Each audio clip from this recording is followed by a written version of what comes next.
have the pleasure of welcoming Sarah, if you want to join us.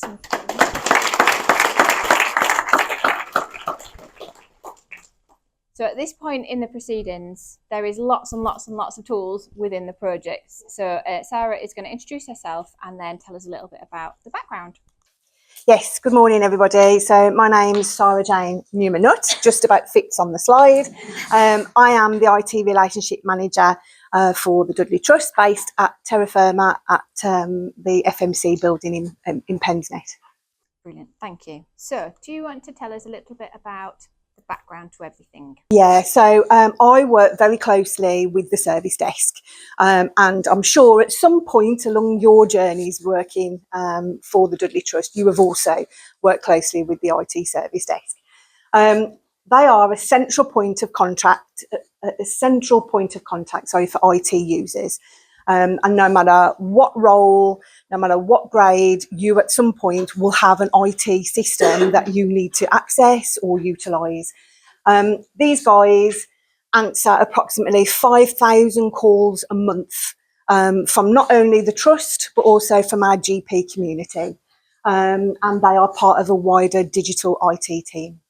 Brilliant. So there's quite a lot. Yes. And we regularly interact.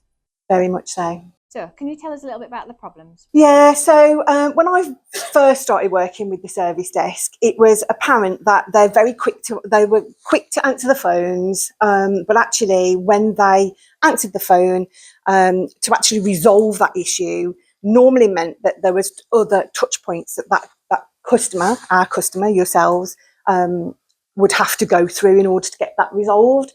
A first time fix rate is literally, as it says on the tin, is fixing that issue or that problem the first time that caller phones for us. And that fix rate was well below 45%, meaning more and more staff had to then wait for a second line engineer or for somebody else to contact them to resolve that issue.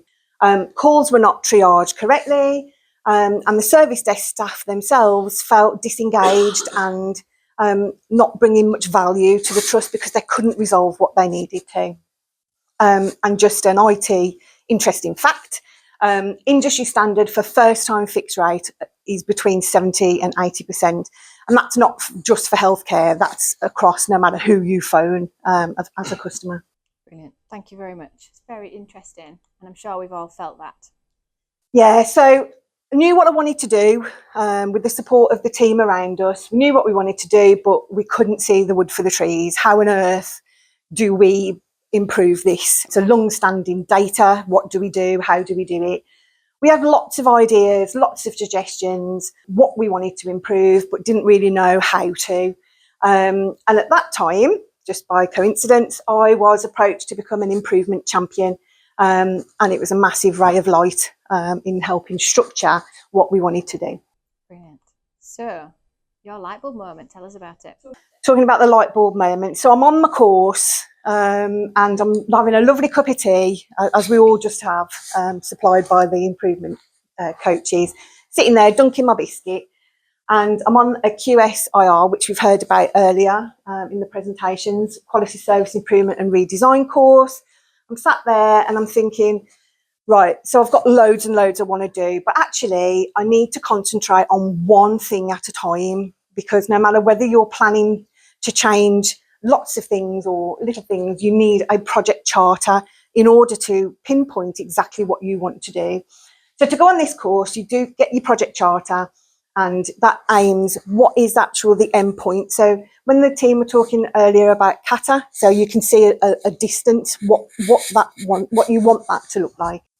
Ping, it went off in my brain just as I was dunking that rich tea, and it really helped. So for me, it was to focus on that first time fix rate, because ultimately that is what is going to get people back up and running. Brilliant, thank you very much. So talk us through this. Yeah, so I absolutely love the driver diagram, which is a bit sad, but I absolutely love this tool. You can see very clearly, so the aim was to resolve 70% of incidents on the first contact point, which I've gone through. Using SMART objectives also, so you've got a date, an endpoint target, what you want to do and when you want to do it by. You then go on to the primary and secondary drivers. So what's influencing that? Now, for me, there were 3 key areas. So people, effective problem management, and target goals and focus. So when we look then at people, our secondary drivers, so our staff, are they knowledgeable enough? Do they know how to resolve these issues? And what assistance and support do they need? Then we go on to effective problem management. What is the shift? How are we rotated? What are we looking like in order to be able to provide this service to our customers? And how are they engaging with us through the self-service portal? Then I look at target goals and focus.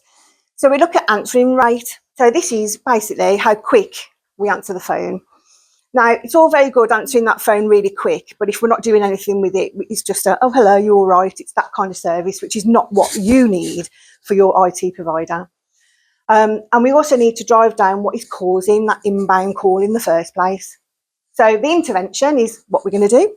So we look through these, and you can read that through that yourself. So second line, which is our technical second team, need to be to help to impart their knowledge in helping and supporting the first line team on what they need to do. If we had an increased use of the self-service portal and help guides, then if it's just the basic needs, then people can help for themselves, and lots of companies are doing that out there, and that would drive down. So it all links into each other. And we also we use a system called Marvel, which is our reporting tool, which is where we log all the issues and incidents that come through, and to look at that data. So what's causing these calls to come through in the first place? Brilliant. So you might look to that in the beginning and gone, oh, wow, that might be a bit scary, but actually this is not a scary document. Yeah. This can be a really, really helpful tool, and it is something that we train on QSIR, but also we can train individually. So just to note something else that we have available. So what did you do?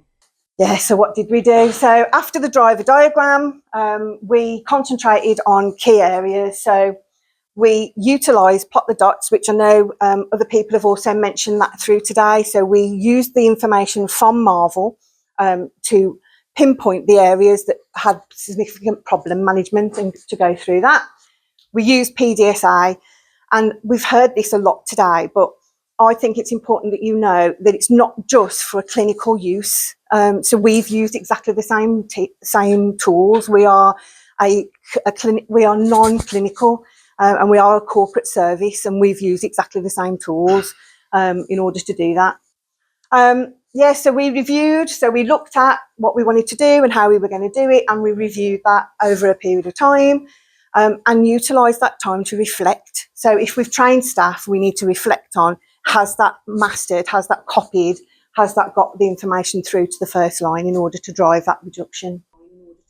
We also need to make sure that we sustain it, and that's been fed through as well today. It's no good just making a change for today. We need to make it count and make it last for a period of time. And it meant that there was a very happy Sara-Jane at the end of this. So tell us about that data which has supported the sustainment of your process. Yeah, so plot the dots. We can see clearly on here our target, which is the red dashed line, is where we want it to be. So we know that was a significant increase from our below 45%. So we looked at our key points in order to be able to improve that, and we marked it. So over a period of time to make sure that we got that sustainability, and we can see that we've made significant changes in training, in hours of work. The service desk at the time worked 2 or 3 times a week from home. So for us, that wasn't really making sure that there was knowledge sharing going on. So we brought the team back into the office so that we can hear and we can listen and we can support each other. And then that made significant changes along the way. And again, getting that information from the data from Marvel, we could plot that quite easily. It's also a really good reflective and visual aid so that we can report that through our packs and information that we have to do to management. So what happened? Yeah, so the team, as just to reflect back on where we were, so the first time fix rate was at 43%.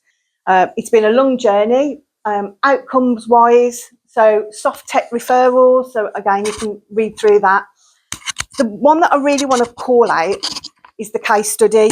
Now our service desk manager, Neela, came up with this brilliant idea. And again, that's reinforcing that it's a joint, it's a team effort in order to make these improvements. Neela wanted to increase again the knowledge. A lot of the service desk didn't, because we don't work in the hospital, didn't know the departments, didn't know what the importance were, didn't really understand who our customer base were. So actually getting them to the hospital and doing a rota basis of walking around and going and proactively finding out what the issues were.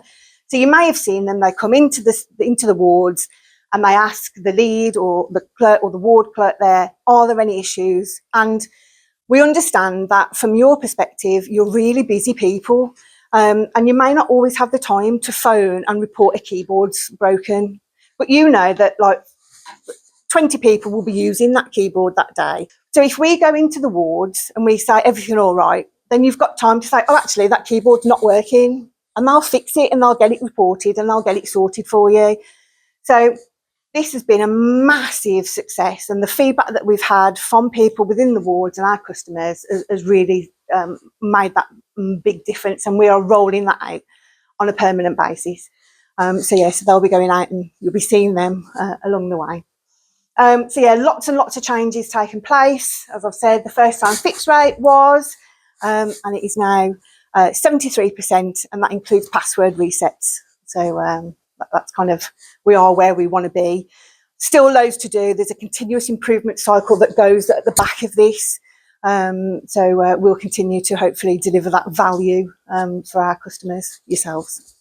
Brilliant, thank you. And I think it's just really nice to see what a significant difference you guys have made. Yeah. Lots of different changes, lots and lots of PDSAs, and how it's encompassed the whole team. Yeah. So the second line are now able to go out and provide that service that you've just described to us, which is making a significant improvement. Also, that less calls need to go into that first line now.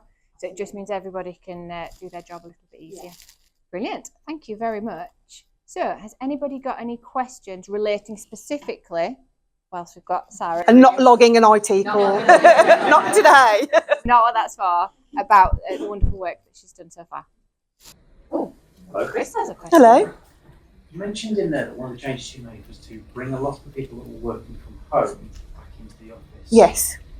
Did you face any resistance from doing that? And how did you overcome it? Yeah, so initially there was a bit, oh, right, okay, we've got to do that then. And there was some concern about, oh, what about my deliveries and things like that, and the benefit of obviously working from home.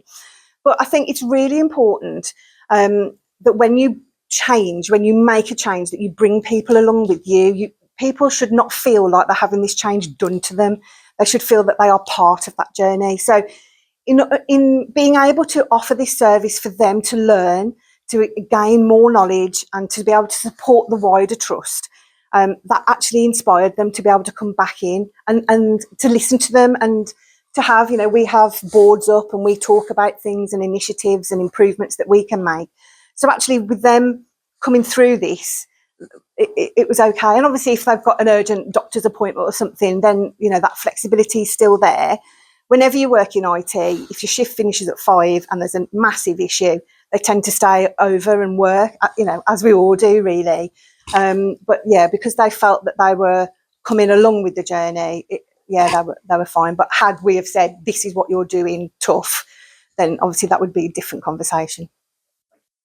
Brilliant. So that kind of just demonstrates, as another improvement champion in the room, how Sarah is demonstrating those improvement leadership skills. It's not just about the tool, it's about the relationships, it's about the networking, it's about the leadership and the improvement behaviours that we all demonstrate. I think we're probably time out for questions. So like I said earlier, Sarah's project is on the project register, so if you've got any more questions, as soon as you leave the room and you think of them, you can contact her to find out a little bit more.